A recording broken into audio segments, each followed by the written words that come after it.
श्री शिवाय नमस्तुभ्यम। आप सभी दर्शकों का मेरे चैनल में स्वागत है और हमारे पूज्य गुरुजी द्वारा बताया गया एक ऐसा उपाय है कि ये उपाय करने से पितृ आपके घर चलकर आएंगे और आपको आशीर्वाद देकर जाएंगे। आपको ये उपाय करने के लिए 2 मौके हैं आपके पास में। आप ये उपाय 7 अक्टूबर को भी कर सकते हो और ये वाला उपाय आप 14 अक्टूबर को भी कर सकते हो। ये उपाय आपको शनिवार के दिन ही करना है। आप चाहे तो ये उपाय आज के दिन कर ले या फिर 14 अक्टूबर को जो बड़ी अमावस्या आ रही है तो आप उस दिन भी ये उपाय कर सकते हो, क्योंकि अमावस्या तिथि भी शनिवार के दिन ही आ रही है। तो आप आज करना चाहो तो आज कर लो, या फिर अमावस्या तिथि पर करना चाहे तो अमावस्या तिथि पर कर लो, या फिर आप दोनों टाइम ये उपाय करना चाहते हो, मतलब आज भी करना चाहते हो और अमावस्या तिथि पर भी करना चाहते हो तो आप ये भी कर सकते हो। क्योंकि हम उपाय करेंगे तो इससे हमारे पितृ ही खुश होंगे, इससे कोई नुकसान नहीं होगा। तो चलिए हम आपको उपाय बताते हैं कि वो कौन सा उपाय है कि आपके पितृ इतने प्रसन्न होंगे कि घर आके आपको आशीर्वाद देकर जाएंगे। उपाय बताने से पहले कभी अभी तक आपने हमारा चैनल सब्सक्राइब नहीं किया है तो हमारे चैनल को सब्सक्राइब जरूर कर लीजिएगा और कमेंट में हर हर महादेव भी ज़रूर लिख दीजिएगा। आप महादेव के भक्त हैं तो चैनल को सब्सक्राइब जरूर करिएगा। तो चलिए हम आपको उपाय बताते हैं कि आपको कौन सा उपाय करना है और किस लिए करना है। पहले ये जान लीजिए कि ये उपाय आप किस लिए कर सकते हो। आपके घर में कभी लड़ाई झगड़ा हो रहा है, मतलब शांति नहीं है आपके घर में, आप बाहर से काम करके आते हो और आपको ऐसा लगता है कि घर का माहौल बहुत ज़्यादा क्रोधित है, मतलब बहुत ज़्यादा तो अशांति सा लग रहा है आपको घर में, तो समझ लीजिए कि ये पितृदोष है। क्योंकि पितृदोष के कारण ही हमारे साथ कुछ भी नहीं अच्छा होता है, सब हमारे साथ बेकार ही होता रहता है और मतलब काम भी बिगड़ता है, कोई कार्य भी अच्छा नहीं होता है, ना पैसे बचते हैं, ना पैसा अच्छा कमा पाते हैं, बीमारी लग जाती है, मतलब चारों तरफ से समस्या घिरी चली आती है हमारे पास में। कभी आपको भी ऐसा लगता है कि मैं समस्याओं के बीच में घिर चुकी हूँ तो आप ये उपाय करिए, क्योंकि आपको इस समस्या से आपके पितृ ही आपको बाहर निकालेंगे। तो आपके पास बहुत अच्छा मौका है कि आप ये उपाय आज कर ले और अमावस्या तिथि पर भी ये उपाय कर ले। तो इससे क्या होगा, आपके पितृ ना आपको आपकी समस्या से बाहर निकाल ही लेंगे। तो चलिए आपको क्या करना है, आपको 1 कलश जल लेना है, ठीक है। कभी ये उपाय आप सवेरे से सूर्यास्त होने के पहले करते हो तो आपको ऐसा करना है ये उपाय, और कभी आप सूर्यास्त के बाद में करते हो तो वो भी हम बताएंगे कि जब सूर्य अस्त हो जाए उसके बाद में ये उपाय आपको कैसे करना है।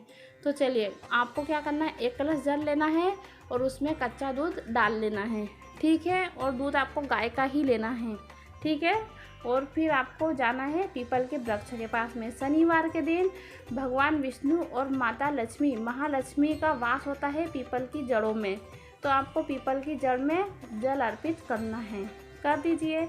ओम नमो भगवते वासुदेवाय नमः, या फिर महालक्ष्मी मंत्र बोलते हुए, या फिर आर्य माँ का नाम लेते हुए, या फिर ओम पितराय नमः, आप इनमें से कोई सा भी मंत्र बोल सकते हो। और आप जब भी जल अर्पित करें तो आपका मुख, आपका चेहरा दक्षिण दिशा की ओर ही होना चाहिए, क्योंकि दक्षिण दिशा ही पितरों की दिशा मानी जाती है, पितरों के देवों की दिशा मानी जाती है, और पितर हमें उसी तरफ से आते हुए हमें आशीर्वाद देकर जाएंगे। तो आप ना दक्षिण दिशा में मुख करके ही जल अर्पित करें, ठीक है। ये हो गया, आपको ये उपाय दिन में करना है। और कभी आप दिन में रह गए उपाय करने से तो आप ये उपाय रात में भी कर सकते हो। रात में ये उपाय अलग करना है, जल तो अर्पित हम कर नहीं सकते रात में, तो आपको क्या करना है, 2 दीपक तैयार करना है, वो भी गाय के घी का, लंबी बाती का, ठीक है।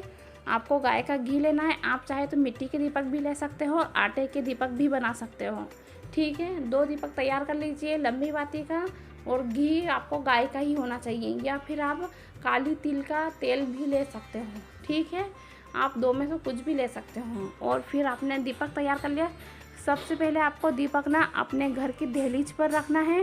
पहले दहलीज अच्छे से साफ़ कर लीजिए, पोछा वोछा लगा दीजिए। उसके बाद में आपको हल्दी या कुमकुम से स्वास्तिक बनाना है, ठीक है। हल्दी कुमकुम से स्वास्तिक बना लिया आपने, फिर उसके बाद में आपको उस स्वास्तिक के ऊपर दिया रख देना है, 1 दिया प्रज्वलित कर रख देना है। और दिए की बाती का मुख आपको दक्षिण दिशा की ओर ही रखना है, चाहे बाती का मुख आपके घर के अंदर हो, बाहर हो, दाएं हो, बाएं हो, आपको इससे कोई मतलब नहीं होना चाहिए, सिर्फ बत्ती का मुख आपको दक्षिण दिशा की ओर ही रखना है। ठीक है, आपने रख दिया। आप दिया जब भी प्रज्वलित करें तो आर्य माँ का नाम लेना है। ठीक है, आर्य माँ का नाम लेते ही आपको दिया प्रज्वलित करना है और फिर दिया को आपको उस स्वास्तिक के ऊपर रख कर फिर आपको पीपल के वृक्ष के पास जाना है और फिर आपको एक दिया वहाँ पर प्रज्वलित करना है और आप ना दक्षिण दिशा की तरफ मुख करके दिया प्रज्वलित कर दीजिए और दिया की जो बाती होती है ना वो भी दक्षिण दिशा के मुख तरफ ही होना चाहिए। ठीक है, आपने वहाँ दिया प्रज्वलित कर दिया और इस बात का ध्यान रखिएगा, आप जब घर में दिया प्रज्वलित करके जाएंगे ना तो घर का दरवाज़ा आपको लगाकर नहीं जाना है। जब है ना आप दिया प्रज्वलित करोगे ना तो आप पितरों को आमंत्रण दोगे, पितरों के नाम से दिया प्रज्वलित करोगे तो आपको घर का मुख्य द्वार नहीं लगाना है, उसे खुला ही रखना है।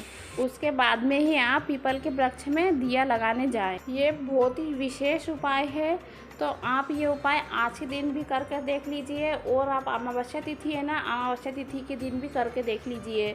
बहुत ही अच्छा उपाय है। इससे क्या होगा, आपके पितर आपके घर चल के आएंगे और आपको ढेर सारा आशीर्वाद देके जाएंगे। और आपको लगता है ना कि आपकी किस्मत बंद पड़ी है या किस्मत साथ नहीं दे रही है ना, तो इस उपाय के बाद में आपकी किस्मत साथ देने लगेगी। आपका बंद किस्मत का जो ताला है ना वो भी खुल जाएगा।